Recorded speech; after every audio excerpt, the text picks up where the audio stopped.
സദ്യ കഴിക്കാൻ ഇഷ്ടപ്പെടാത്ത മലയാളി ഉണ്ടാവില്ല. മലയാളിയുടെ സദ്യക്ക് വളരെ ശാസ്ത്രീയപരമായ ഒരു വശമുണ്ട്. വളരെ രസകരമായ ഐതിഹ്യമുണ്ട്. ഐതിഹ്യവും ശാസ്ത്രവും കെട്ടിപ്പിടിഞ്ഞ് നടക്കുന്ന ഒന്നാണ് മലയാളിയുടെ സദ്യ എന്ന് പറയുന്നത്. കല്യാണ സദ്യ ആയാലും ശരി, ഓണസദ്യ ആയാലും നമുക്ക് വളരെ പ്രധാനപ്പെട്ടതാണ്. നമുക്കറിയാം, നമ്മൾ സദ്യ കഴിക്കുന്നത് ഇലയിലാണ്, നാക്കിൽ അഥവാ വാഴയിലയിലാണ്. അതിന് തന്നെ ഒരു ശാസ്ത്രീയമായ അടിത്തറയുണ്ട്. അതിനു മുമ്പ് സദ്യ എന്ന വാക്കിന്റെ അർത്ഥം എന്താണെന്ന് നമുക്കൊന്ന് ആലോചിച്ച് നോക്കാം. സദ്യ എന്ന് പറഞ്ഞാൽ സഹഭോജനം എന്നാണ് അർത്ഥം. ആ ഒരു അർത്ഥത്തിലുള്ള സംസ്കൃത വാക്കിൽ നിന്നാണ് സദ്യ ഉണ്ടായിരിക്കുന്നത്. സദ്യ നമ്മൾ ഒരു ഒറ്റയ്ക്ക് കഴിക്കുന്ന സംഭവമല്ലല്ലോ. സദ്യ കഴിക്കുന്നത് ബന്ധുക്കളോടോ സുഹൃത്തുക്കളോടോ ഒപ്പം വരുന്നതാണ്. അങ്ങനെയാണ് ആ വാക്ക് ഉണ്ടായത് തന്നെ. അപ്പൊ ഇലയിലാണ് സദ്യ കഴിക്കുന്നത്, നാക്കില അഥവാ വാഴയിലയിലാണ്. ഇലയ്ക്ക് നമുക്കറിയാം, ഒരു കൂർത്ത അറ്റവുമുണ്ട്, ഒരു വിസ്തൃതമായ അറ്റമുണ്ട്. ഈ തലഭാഗം കൂർത്ത അറ്റമാണ് നമ്മൾ ഇടത് ഭാഗത്ത് വയ്ക്കുന്നത്, വലത് ഭാഗത്ത് വിസ്തൃതമായ അറ്റവും വയ്ക്കും. ഇതെന്തിനാണെന്ന് ആലോചിച്ചിട്ടുണ്ടോ? കാരണം മലയാളി കൈകൊണ്ട് ആഹാരം കഴിക്കുന്നവനാണ്. അതിനതിന്റെ ഗുണങ്ങളുമുണ്ട്. അതിലെ വിദേശ ജേണലുകൾ വരെ ഗവേഷണം നടത്തിയിട്ട് ഈ കൈകൊണ്ട് കഴിക്കുന്നതിന്റെ ഗുണങ്ങൾ കണ്ടുപിടിച്ചിട്ടുണ്ട്. നമ്മൾ വലത് കൈകൊണ്ടാണ് കഴിക്കുന്നത്. അപ്പൊ അങ്ങനെ കഴിക്കുമ്പോൾ സദ്യയിൽ 3 തരം കറികളാണുള്ളത്. അതിനകത്ത് തൊട്ടുകൂട്ടുന്ന കറികളുണ്ട്, കൂട്ടുകറിയുണ്ട്, അതുപോലെ ചാറ് കറിയുണ്ട്. തൊട്ടുകൂട്ടുന്ന കറിയിലാണ് അച്ചാറും പുളിയിഞ്ചി അല്ലെങ്കിൽ ഇഞ്ചിക്കറിയൊക്കെ വരുന്നത്. അതുപോലെ കൂട്ടുകറി എന്ന് പറയുന്നൊരു കറി തന്നെയുണ്ട്. അതല്ലാതെ കൂട്ടുകറി എന്ന് ഉദ്ദേശിക്കുന്നത് തോരനും അവിയലൊക്കെയാണ്. അതുണ്ട്. അത് നമ്മൾ ഇടത് ഭാഗത്ത് നിന്ന് മാറിയാണ് വയ്ക്കുന്നത്. കാരണം അവിടെയാണ് നമ്മുടെ കൈ കൊണ്ടുപോകാനുള്ള സൗകര്യം കൂടുതലുള്ളത്. അപ്പൊ അവിടെ നമ്മൾ ഇഷ്ടം പോലെ നമുക്ക് എടുക്കാൻ പറ്റുന്ന സൗകര്യത്തിന് വേണ്ടി വയ്ക്കാൻ കഴിയും. അങ്ങനെയാണ് വാഴയില ക്രമീകരിച്ചിരിക്കുന്നത്. ഇനി ഇലയുടെ പകുതി ഭാഗത്ത് താഴെയായിട്ട് ചോറിടുന്നു. പിന്നെ അവിടെ നമ്മൾ ഈ ചാറുകറികൾ, എന്താണ് ചാറുകറികൾ? പരിപ്പ്, സാമ്പാർ, പുളിശ്ശേരി, രസം, മോര്, ഇതൊക്കെ ഒഴിക്കുന്നത് അവിടെയാണ്. അപ്പൊ ഇതാണ് ഇല ഇടുന്നതിന്റെ ഒരു ശാസ്ത്രം. അതുപോലെ ഇലയിൽ പോളിഫിനോൾ എന്ന് പറയുന്ന ഒരു രാസവസ്തുണ്ട്. അത് ഈ ബാക്ടീരിയ പോലുള്ള ചീത്ത ബാക്ടീരിയയൊക്കെ നശിപ്പിക്കുന്ന ഒരു രാസവസ്തുവാണ്. അതിൻ്റെതായ ഒരു ഗുണമുണ്ട്. ശരിക്കും നമ്മുടെ ഒരു പ്രകൃതിദത്തമായ നോൺ സ്റ്റിക്ക് ആണ് ഈ വാഴയില എന്ന് തന്നെ പറയാം. അതിൽ പെട്ടെന്നൊന്നും വെള്ളം തങ്ങി നിൽക്കില്ല, പൊടിയോ അഴുക്കവും തങ്ങി നിൽക്കില്ല. പെട്ടെന്ന് നമുക്ക് ക്ലീൻ ആക്കാൻ എളുപ്പമുണ്ട്, എക്കോ ഫ്രണ്ട്ലി ആണ്. ഇഷ്ടംപോലെ ഇനങ്ങളെ ഉൾക്കൊള്ളാനുള്ള കഴിവ് വാഴയിലൊക്കെ ഉണ്ട്. ഏത് സൈസിൽ വേണമെങ്കിലും മുറിച്ചെടുക്കാം. ഇങ്ങനെ ഒരുപാട് ഗുണഗണങ്ങളുള്ള ഒരു പ്രകൃതിദത്തമായ ഒരു വസ്തുവാണ് നമ്മുടെ വാഴയില. ആ വാഴയിലയിലാണ് സദ്യ വിളമ്പുന്നത്. സദ്യ വിളമ്പുമ്പോൾ നമുക്കറിയാം, ഇനങ്ങളുടെ എണ്ണം പറഞ്ഞിട്ട് കാര്യമില്ല. കാരണം ഇന്നിപ്പം 8-10 ഇനങ്ങളിൽ നിന്നൊക്കെ ഇന്ന് മലയാളിയുടെ സദ്യ എന്ന് പറയുന്നത് 60ഉം 70ഉം ഒക്കെ ഇനങ്ങളായിട്ട് മാറിക്കഴിഞ്ഞു. അതിനകത്ത് യാതൊരു ശാസ്ത്രീയ അടിത്തറയില്ലാത്ത പരിപ്പുവടയും ഉണ്ണിയപ്പവും ഒക്കെ വന്നു കഴിഞ്ഞു. ഒരു കാലത്ത് അതിനകത്ത് ബർഗറും പിസയൊക്കെ മിക്കവാറും നമുക്ക് പ്രതീക്ഷിക്കാം. അതൊന്നുമല്ല സദ്യയുടെ ശാസ്ത്രം എന്ന് പറയുന്നത്. സദ്യ ആരംഭിക്കേണ്ടത് ശരിക്കും ഉപ്പേരിയിൽ നിന്നാണ് പറയുന്നത്. കാരണം ഉപ്പേരി കഴിക്കുമ്പോൾ, അഥവാ ശർക്കര പുരട്ടി കഴിക്കുമ്പോൾ നമ്മുടെ രസഗുണങ്ങളെയൊക്കെ, ദഹനഗ്രന്ഥികളൊക്കെ അത് ഉത്തേജിപ്പിച്ചിട്ട് റെഡിയാക്കി നിർത്തിയാണ് പിന്നെയുള്ള ആഹാരം കഴിക്കാൻ വേണ്ടി, ഒരു ആപ്പിറ്റൈസർ പോലെ. അപ്പൊ അവിടെ നിന്ന് തുടങ്ങണമെന്നാണ് പറയുന്നത്. പിന്നെയാണ് നമ്മൾ ചോറും പരിപ്പും നെയ്യും ചേർത്ത് കഴിക്കുന്നത്. ചിലർ നെയ്യ് വാങ്ങിക്കാറില്ല. അത് വലിയ അപകടമാണ്. കാരണം നെയ്ക്ക് ഒരുപാട് ഗുണങ്ങളുണ്ട്. ഈ ചോറെന്ന് പറയുന്ന കാർബോഹൈഡ്രേറ്റ് കലവറയാണല്ലോ. അപ്പൊ അത് ഒരുമിച്ച് വന്നു കഴിഞ്ഞാൽ ഒരു പ്രമേഹമൊക്കെ ഉള്ള ആളിന് ഷുഗർ തീർച്ചയായിട്ടും കൂടും. പക്ഷേ വളരെ ഫൈബറസ് ആണ്, നാരുകളടങ്ങിയാണ് ഈ പരിപ്പ് എന്ന് പറയുന്നത്. ഒരുപാട് പോഷക ഗുണങ്ങളുണ്ട്, പോഷകാംശത്തെ വലിച്ചെടുക്കാനുള്ള കഴിവുണ്ട്. അതിന്റെ കൂടെ നെയ്യൂടെ ചേരുമ്പോഴോ, നെയ്ക്ക് ഒരുപാട് ഗുണങ്ങളാണ്. നെയ്ക്ക് vitamin A, B, D, K ഒക്കെ ഉള്ളതാണ് നെയ്യ്. മാത്രമല്ല, നെയ്യ് ചെയ്യുന്ന ഒരു വളരെ പ്രധാനപ്പെട്ട കാര്യം എന്ന് പറയുന്നത്, ഈ ഷുഗറിനെ അല്പാൽപമായിട്ട് മാത്രമേ ശരീരത്തിലേക്ക് കടത്തിവിടുന്നുള്ളൂ. ചോറുള്ള ഷുഗറിനെ അല്പാൽപമായിട്ട് ഇങ്ങനെ കടത്തിവിടുമ്പോൾ അത് എനർജിയായിട്ട്, ഊർജ്ജമായിട്ട് കൺവേർട്ട് ചെയ്യപ്പെട്ട് മാറിക്കൊണ്ടിരിക്കും. അപ്പൊ അതൊരു ശരീരത്തിലെ ഷുഗർ കൂടുന്നില്ല എന്നാണ് പറയുന്നത്. അതാണ് ഒരു ശാസ്ത്രീയമായ അടിത്തറ. ശരിയാണ്, വളരെ ഫാറ്റ് ഉള്ളത് കൊണ്ട് കുറച്ച് മാത്രമേ നമുക്ക് നെയ്യ് തരുന്നുള്ളൂ. ഒരിക്കൽ നെയ്യ് ഒഴിവാക്കാതിരിക്കുക, പരിപ്പും നെയ്യും തന്നെ ചേർത്ത് കഴിക്കുക. പിന്നെയാണ് നമ്മൾ സാമ്പാറിലേക്ക് പോകുന്നത്. ഈ സാമ്പാർ എന്ന് പറയുന്നത് നമുക്കറിയാം, പച്ചക്കറികളുടെ ഒരു കലവറ തന്നെയാണ്.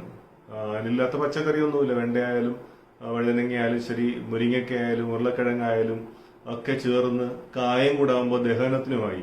പക്ഷെ സാമ്പാറിനൊരു, ശരിക്കും നമ്മൾ ആലോചിച്ചാൽ, കല്യാണ സദ്യയിൽ തക്കാളിയുള്ള ഒരേ ഒരു ഇനം ആ സാമ്പാറാണ്. തക്കാളിയുടെ ഗുണങ്ങൾ നമുക്ക് ഒരുപാട് ഗുണങ്ങളുള്ളത് അറിയാം, പറഞ്ഞാൽ തീരാത്ത ഗുണങ്ങളാണ്. സാമ്പാറിനൊപ്പം ഒരു ചെറിയ പുളിപ്പുരികളുണ്ട്. സാമ്പാറിന്റെ കൂടെ പുളിപ്പുള്ള കറികൾ കഴിക്കരുത്. പുളിപ്പില്ലാത്ത തോരനോ മെഴുക്കുവരട്ടിയോ അല്ലെങ്കിൽ അവിയലോ കഴിക്കണമെന്നാണ്. പച്ചടി കിച്ചടി ഒന്നും പുളിശ്ശേരി ഒന്നും സാമ്പാറിന്റെ കൂടെ കഴിക്കാൻ പാടില്ല എന്ന് പറഞ്ഞൊരു കാര്യം സാമ്പാറിന്റെ ചെറിയൊരു പുളിയാണ്.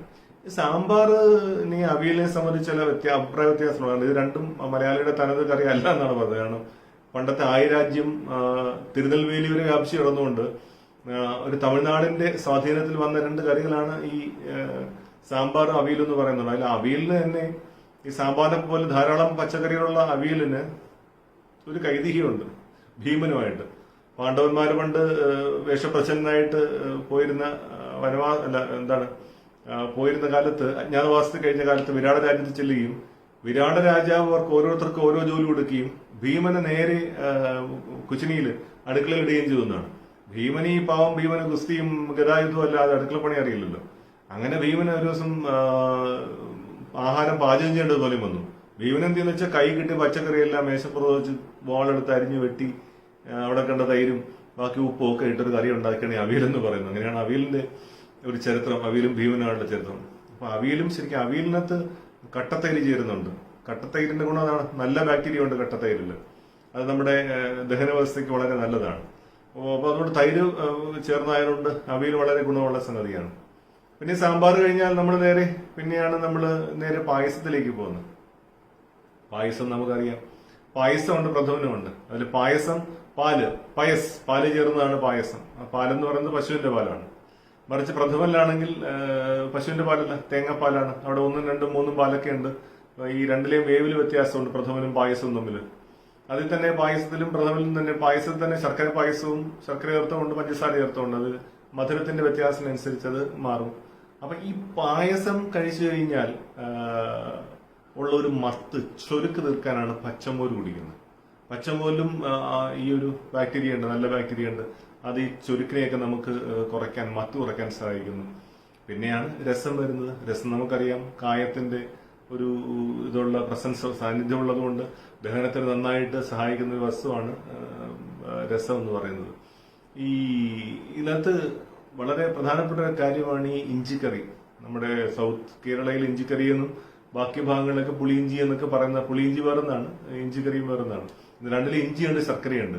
ഇഞ്ചി ഫുഡ് പോയ്സണിങ് തടയുന്ന ഒരു സാധനമാണ്. അതുപോലെ ശർക്കര അയൺ ധാരാളം ഉള്ളതും പ്രതിരോധ ശേഷി കൂട്ടുന്നതുമാണ്. ഈ ഇഞ്ചിക്കറിക്കും വരരുചിക്കുമായിട്ടൊരു ബന്ധമുണ്ട് ഭീമനും അവിയലിനും ഉള്ള പോലെ.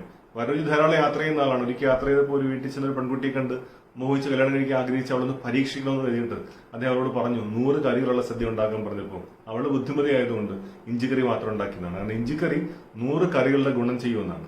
അങ്ങനെ വരരുചി അവളെ കല്യാണം കഴിച്ചെന്നാണ്. അങ്ങനെ വരരുചിയും വരരുചിയും പിന്നെ ഇഞ്ചിക്കറിയും തമ്മിൽ ഒരു ബന്ധമുണ്ട്. ഇഞ്ചിക്കറി 100 കറികളുടെ ഗുണം ചെയ്യുന്ന ഒന്നാണെന്നാണ് പറയുന്നത്. അങ്ങനെ നമ്മുടെ സദ്യ എടുത്തു കഴിഞ്ഞാൽ കേരളത്തിന്റെ സദ്യ എന്ന് പറയുന്നത് സാമ്പ്രദായികമായ പിന്തുടരുന്ന സദ്യയാണെങ്കിൽ അതിനകത്ത് ഒരുപാട് മൂല്യങ്ങളുണ്ട്, പോഷകഗുണങ്ങളുണ്ട്. ഷഡ്രസം എന്ന് പറയും. ഷഡ്രസങ്ങൾ 6 ഉപ്പ്, പുളിപ്പ്, മധുരം, എരിവ്, കയ്പ, ചവർപ്പ്.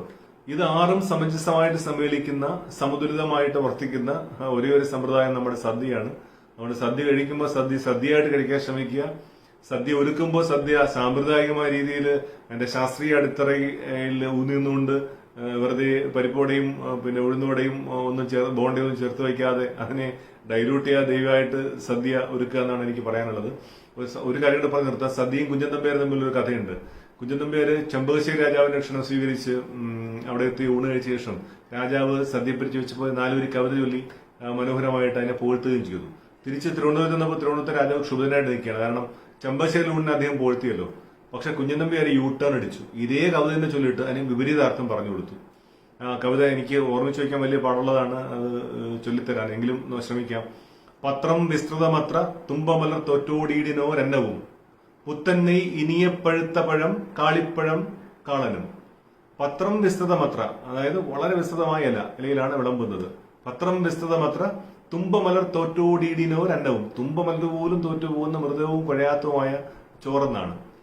പത്രം വിസ്തൃതമത്ര തുമ്പമലർ തോറ്റോടീടിനോരന്നവും പുത്തൻ ഇനിയപ്പഴുത്ത പഴം കാളിപ്പഴം കാളനും. പുത്തൻ നെയ്, പുതിയ നെയ്യ്, ഇനിയപ്പഴുത്ത പഴം, അതായത് ചെറുതായിട്ട് പഴുത്ത പഴം, കദളിപ്പഴം, കാളൻ. പിന്നെന്താണ് 100 കറിക്ക് ഉദാസ്യമീലും നാരങ്ങയും മാങ്ങയും. പത്തഞ്ഞൂറ് കറിയേക്കാൾ ശ്രേഷ്ഠമായ ഉദാസ്യമീലോ എന്ന് വെച്ചാൽ ശ്രേഷ്ഠമായ നാരങ്ങയും മാങ്ങയും. നിത്യം ചെമ്പക നാട്ടിൽ അഷ്ടി തൈർമോർ കിട്ടും തട്ടാതെ ദൃഢം. ഭാഗ്യം. നിത്യം ചെമ്പക നാട്ടിൽ അഷ്ടി തൈർമോർ കിട്ടാതെ ദൃഢം. നിത്യം ചെമ്പക നാട്ടിൽ അഷ്ടി തൈർമോർ തട്ടാതെ കിട്ടും ദൃഢം. അതായത് ചെമ്പക നാട്ടിൽ ഇങ്ങനെ സുലഭമായിട്ട് തൈരും മോരും ചേർത്തുകൊണ്ട് ഒരു തടസ്സവും കൂടാതെ കിട്ടുമെന്നാണ്.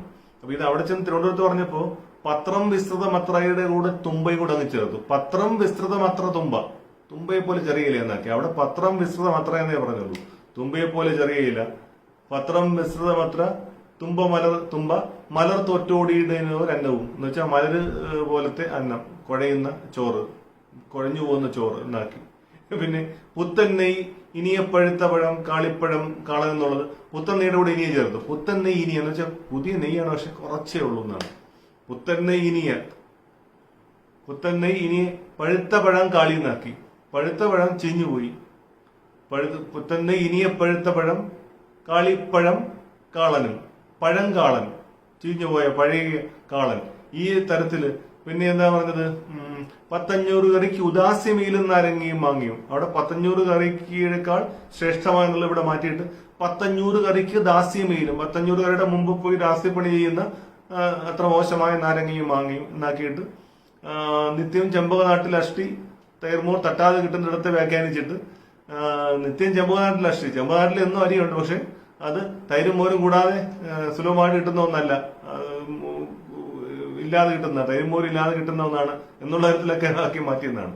അപ്പൊ എന്തായാലും മലയാളിയുടെ ഈ ഒരു സദ്യ എന്ന് പറയുന്നത് വളരെ ശാസ്ത്രീയ അടിത്തറയുള്ളതാണ്. ഇനിയെങ്കിലും സദ്യ കഴിക്കുമ്പോൾ നമ്മൾ അന്ന് ഓർമ്മിച്ചിരിക്കുക, ഇത് അതിന് ഉപകാരപ്രദമാകുന്ന